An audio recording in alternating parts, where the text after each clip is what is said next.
A report today came out by the European Journal of Chemistry. It points out that cannabis has been used for millennia. It goes back like 7,000 years for food anyway, and for 5,000 where people have known about using it for its effects medicinally or for its psychoactive effects. Cannabis is a huge part of mankind in a sense. It's been growing with men, and men have eaten it. We've been eating cannabis. We're cannabis-dependent beings. And like other cannabis-dependent beings, we're supposed to be eating it for our food and for our diet. We were eating animals that were eating cannabis, and we were getting CBD naturally through them. Now we're not. Now we're getting horrible things through our food because they're feeding the farm animals, you know, sugar. So not what they're supposed to be eating.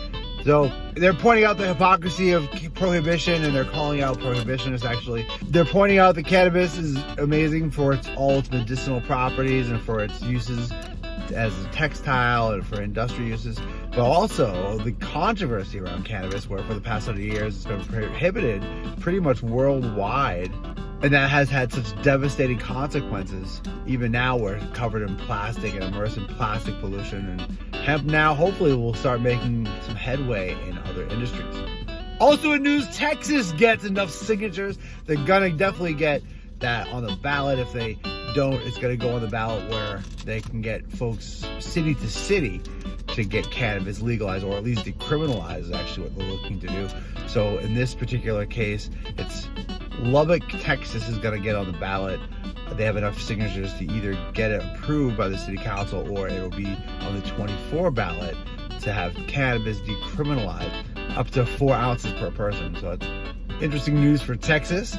Also in news, Last Prisoner Project put an article out in High Times talking about how Joe Biden's pardon is nice, but actually did nothing, and nobody has been released from prison because of it.